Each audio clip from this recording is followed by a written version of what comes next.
हजर अकबर। कहानी मुंशी प्रेमचंद की। मुंशी साबिर हुसैन की आमदनी कम थी और खर्च ज्यादा।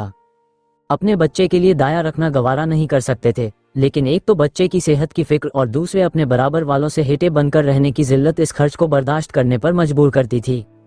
बच्चा दाया को बहुत चाहता था, हर दम उसके गले का हार बना रहता। इस वजह से दाया और भी जरूरी मालूम होती थी, मगर शायद सबसे बड़ा सबब यह था कि वो मुरव्वत के बाइस दाया को जवाब देने की जुर्रत न कर सकते थे। बुढ़िया उनके यहाँ 3 साल से नौकर थी। उसने उनके इकलौते बच्चे की परवरिश की थी। अपना काम दिल और जान से करती थी। उसे निकालने का कोई हीला न था और ख्वाह मख्वाह खच्चर निकालना साबिर जैसे हलीम शख्स के लिए गैर मुकीन था। मगर शाकिरा इस मुआ मले में अपने शौहर से मुतफिक न थी। उसे शक था कि दाया हमको लूटे लेती है।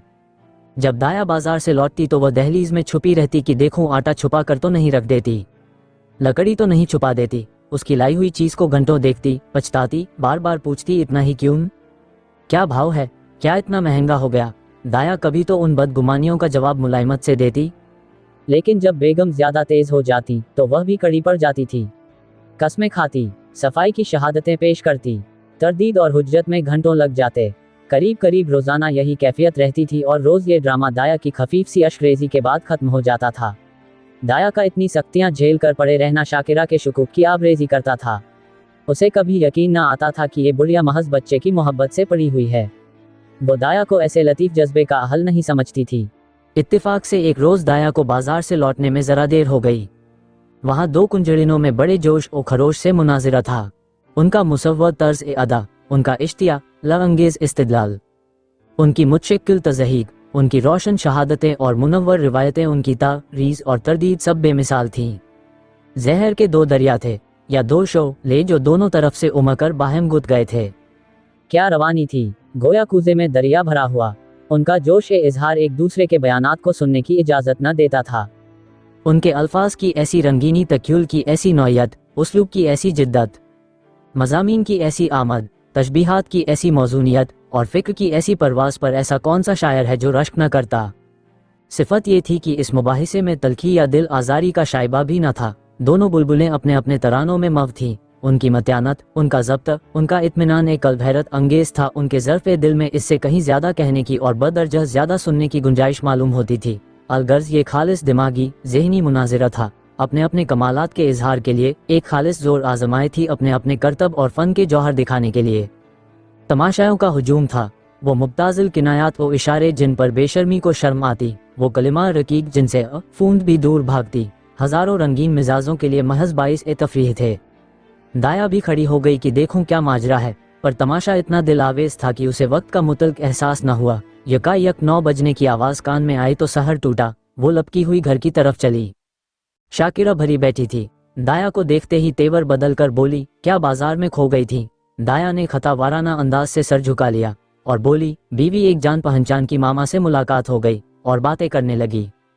शाकिरा जवाब से और भी बरहम हुई, यहाँ दफ्तर जाने को देर हो रही है, तुम्हें सैर सपाटे की सूझी है। मगर दाया ने इस वक्त दबने में खैरियत समझी। बच्चे को गोद में लेने चली पर शाकिरा ने झिड़क कर कहा, रहने दो, तुम्हारे बगैर बेहाल नहीं हुआ जाता।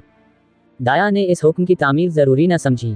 बेगम साहिबा का गुस्सा फिरो करने की इससे ज्यादा कारगर कोई तदबीर ज़ेहन में न आई। उसने नसीर को इशारे से अपनी तरफ बुलाया। वो दोनों हाथ फैलाए लड़खड़ाता हुआ उसकी तरफ चला। दाया ने उसे गोद में उठा लिया और दरवाजे की तरफ चली, लेकिन शाकिरा बाज की तरह झपटी और नसीर को उसकी गोद से छीन कर बोली, तुम्हारा ये मकर बहुत दिनों से देख रही हूँ, ये तमाशे किसी और को दिखाए। यहाँ तबीयत तसैर हो गई।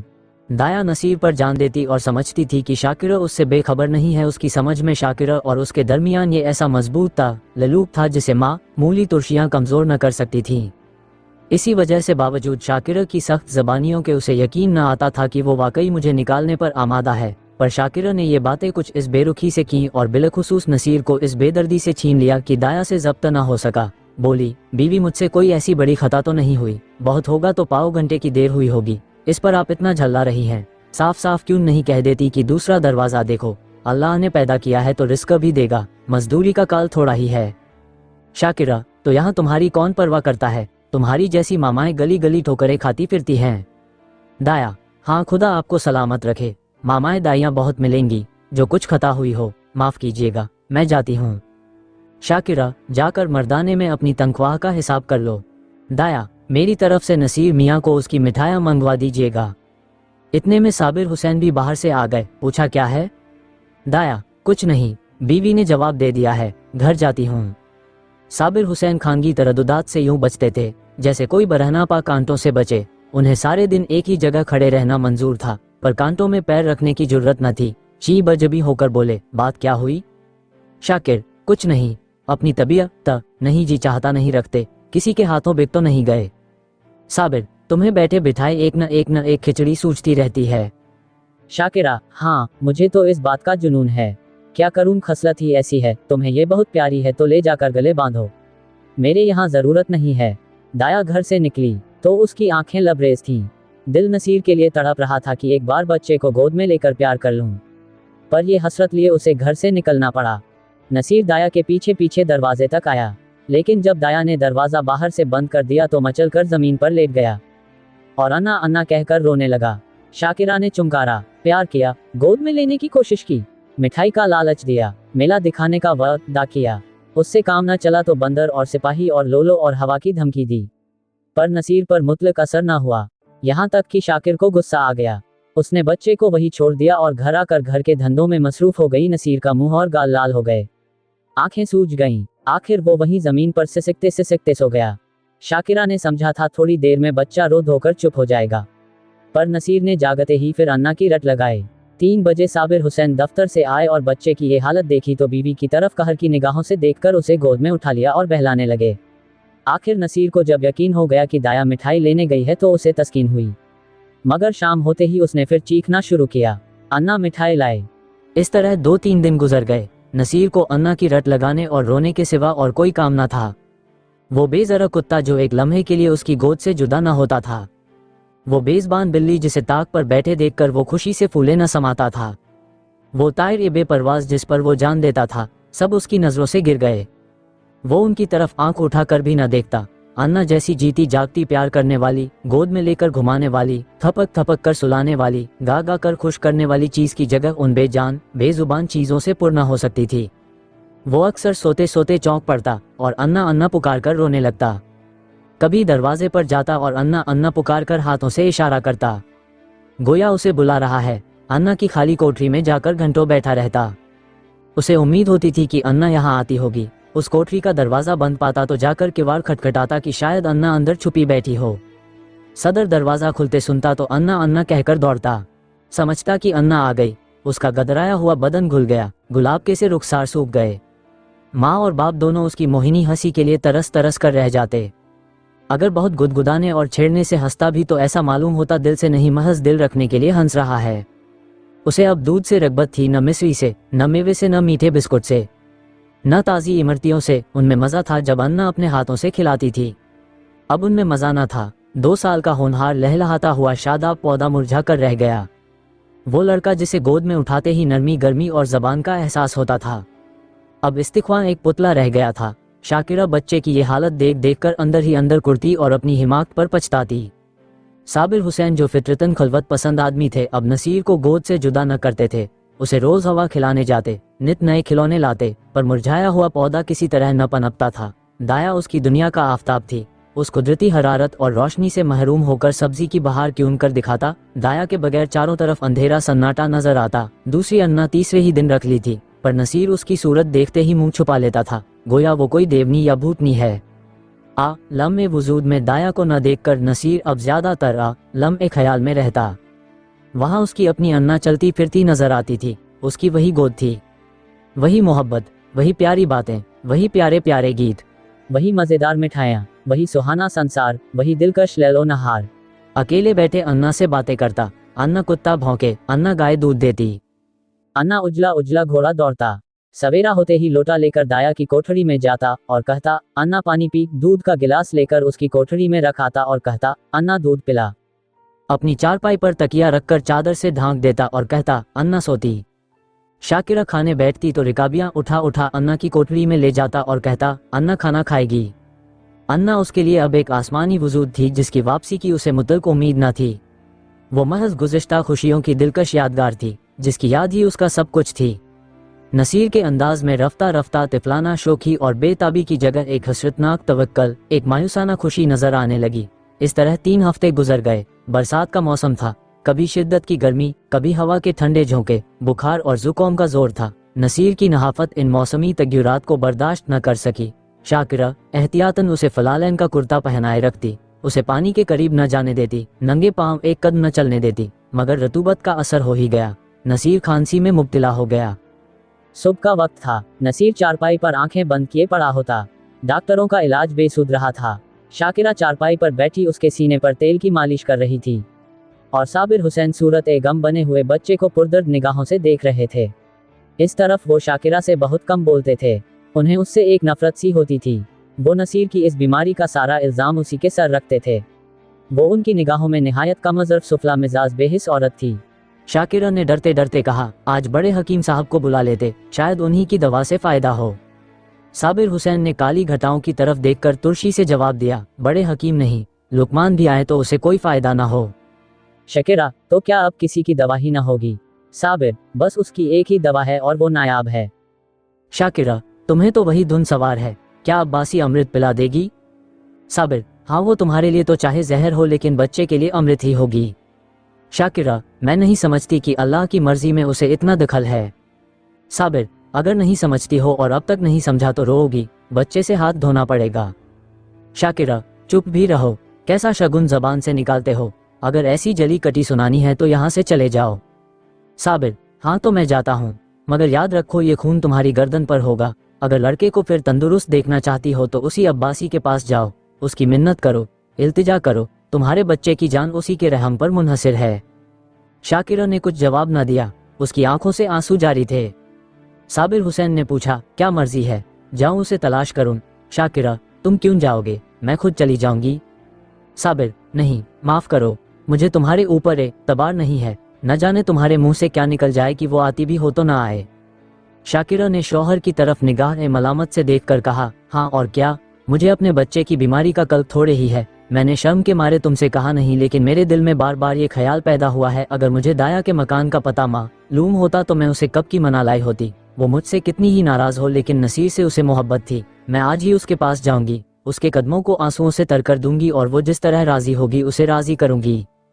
शाकिरा ने बहुत जब्त करके ये बातें कहीं, मगर उमड़े हुए आंसू अब न रुक सके। साबिर हुसैन ने बीवी की तरफ हमदर्दाना निगाह से देखा और नादिम होकर बोले, मैं तुम्हारा जाना मुनासिब नहीं समझता, मैं खुद ही जाता हूँ। अब्बासी दुनिया में अकेली थी। किसी जमाने में उसका खानदान गुलाब का सरसब्ज शादाब दरख्त था, मगर रफ्ता रफ्ता खिजा ने सब पत्तियां गिरा दी। बाद हवादिस ने दरख्त को पामाल कर दिया और अब यही सूखी टहनी हरे भरे दरख्त की यादगार बाकी थी। मगर नसीर को पाकर उसकी सूखी टहनी में जान सी पड़ गई थी, उसमें हरी पत्तियां निकल आई थीं। वो जिंदगी जो अब तक खुश्क और पामाल थी उसमें फिर रंग व बू के आसार पैदा हो गए थे। अंधेरे बयाबान में भटके हुए मुसाफिर को शम्मा की झलक नजर आने लगी थी। अब उसका जूए हयात संगरेजों से न टकराता था, वो अब एक गुलजार की आबियारी करता था। अब उसकी जिंदगी मोहमल नहीं थी, उसमें मानी पैदा हो गए थे। अब्बासी नसीर की भोली बातों पर निसार हो गई, मगर वो अपनी मोहब्बत को शाकिरा से छुपाती थी, इसलिए कि माँ के दिल में रश्क ना हो। वो नसीर के लिए माँ से छुपकर मिठाइयाँ लाती और उसे खिलाकर खुश होती। वो दिन में 2-2 3-3 बार उसे उपटन मलती कि बच्चा खूब परवान चढ़े। वो उसे दूसरों के सामने कोई चीज़ न खिलाती कि बच्चे को नजर न लग जाए। हमेशा दूसरों से बच्चे की कमखोरी का रोना रोया करती। उसे नजर बद से बचाने के लिए तावीज़ और गंडे लाती रहती। ये उसकी खालिस मादराना मोहब्बत थी, जिसमें अपने रूहानी एहतिजाज के सिवा और कोई गर्ज न थी। उस घर से निकलकर आज अब्बासी की वो हालत हो गई जो थिएटर में यकायक बिजलियों के गुल हो जाने से होती है। उसकी आंखों के सामने वही सूरत नाच रही थी, कानों में वही प्यारी प्यारी बातें गूंज रही थीं। उसे अपना घर फाड़े खाता था, उस काल कोठरी में दम घुटा जाता था। रात जू तून करके कटी। सुबह को वो मकान में झाड़ू दे रही थी। यकायक ताज़े हलवे की सदा सुनकर बे इख्तियार बाहर निकल आई। माँ, न याद आ गया, आज हलवा कौन खाएगा, आज गोद में बैठकर कौन चहकेगा। वो नगमाए मसरत सुनने के लिए जो हलवा खाते वक्त नसीर की आंखों से, होठों से और जिस्म के एक एक जू से बरसता था। अब्बासी की रूह तड़प उठी। वो बेकरारी के आलम में घर से निकली कि चलूं नसीर को देखाऊं, पर आधे रास्ता से लौट गई।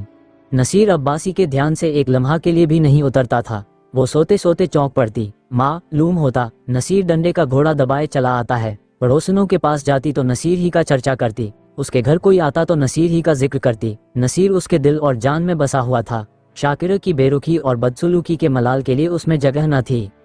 वो रोज इरादा करती कि आज नसीर को देखने जाऊंगी, उसके लिए बाजार से खिलौने और मिठाइयाँ लाती, घर से चलती लेकिन कभी आधे रास्ते से लौट आती, कभी 2-4 कदम से आगे न बढ़ा जाता। कौन मुंह लेकर जाऊं? जो मोहब्बत को फरेब समझता हो उसे कौन मुंह दिखाऊं? कभी सोचती कहीं नसीर मुझे न पहचाने तो बच्चों की मोहब्बत का एतबार नई दाया से परिच गया हो। ये ख्याल उसके पैरों पर जंजीर का काम कर जाता था। इस तरह 2 हफ्ते गुजर गए।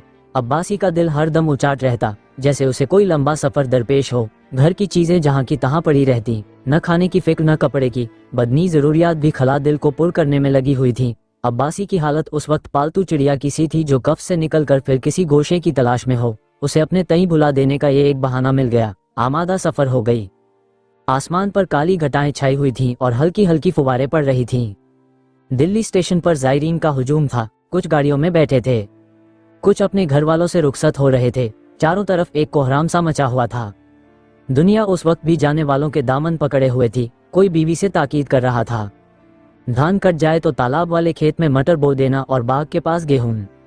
कोई अपने जवान लड़के को समझा रहा था, असामियों पर बकाया लगान की नालिश करने में देर न करना और 2 रुपये सैकड़ा सूद जरूर मुजरा कर लेना।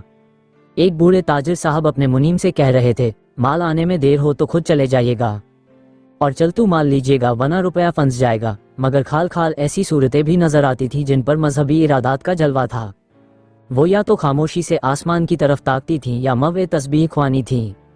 अब्बासी भी एक गाड़ी में बैठी सोच रही थी, इन भले आदमियों को अब भी दुनिया की फिक्र नहीं छोड़ती। वही खरीदो फरोख्त लेन देन के चर्चे नसीर इस वक्त यहाँ होता तो बहुत रोता। मेरी गोद से किसी तरह न उतरता, लौटकर जरूर उसे देखने जाऊंगी। या अल्लाह किसी तरह गाड़ी चले, गर्मी के मारे कलेजा भुना जाता है।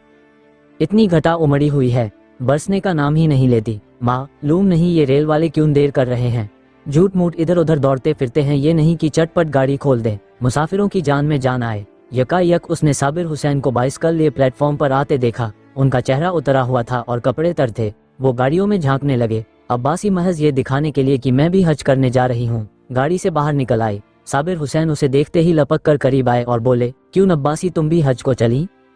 अब्बासी ने फिक्रिया इनकिसार से कहा, हाँ, यहाँ क्या करूँ, जिंदगी का कोई ठिकाना नहीं।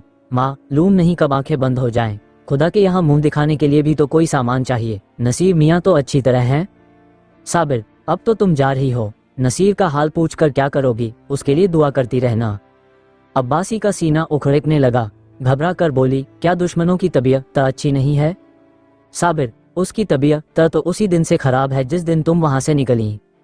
कोई 2 हफ्ता तक तो शब वो रोज अन्ना अन्ना की रट लगाता रहा और अब 1 हफ्ता से खांसी और बुखार में मुब्तला है। सारी दवाएं करके हार गया, कोई नफा ही नहीं होता। मैंने इरादा किया था चलकर तुम्हारी मिन्नत समाजत करके ले चलूं, क्या जाने तुम्हें देखकर उसकी तबीयत कुछ संभल जाए। लेकिन तुम्हारे घर पर आया तो मालूम हुआ कि तुम हज करने जा रही हो। अब किस मुंह से चलने को कहूँ? तुम्हारे साथ सुलूक ही कौन सा अच्छा किया था कि इतनी जुर्रत कर सकूं और फिर कार सवाब में रखना डालने का भी ख्याल है। जाओ, उसका खुदा हाफिज है। हयात बाकी है तो सेहत हो ही जाएगी, वना मशीयत जदी से क्या चारा। अब्बासी की आंखों में अंधेरा छा गया। सामने चीजें तैरती हुई मालूम हुई। दिल पर एक अजीब वहशत का गलबा हुआ। दिल से दुआ निकली, अल्लाह मेरी जान के सदके मेरे नसीर का बाल बीका ना हो। रिक्कत से गला भराया, मैं कैसी संग दिल हूँ। प्यारा बच्चा रो रो कर हलकान हो गया और उसे देखने तक ना गई।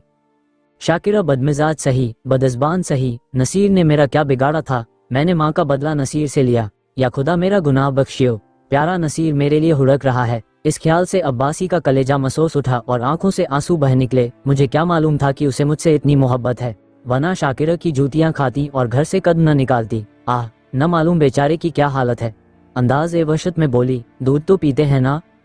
साबिर, तुम दूध पीने को कहती हो? उसने 2 दिन से आंख तो खोली नहीं। अब्बासी, या मेरे अल्लाह, अरे ओ कुली कुली बेटा, आके मेरा असबाब गाड़ी से उतार दे। अब मुझे हज वज की नहीं सूझती। हाँ बेटा, जल्दी कर। मियाँ देखिए कोई यक्का हो तो ठीक कर लीजिए। यक्का रवाना हुआ। सामने सड़क पर कई बग्गियां खड़ी थीं। घोड़ा आहिस्ता आहिस्ता चल रहा था।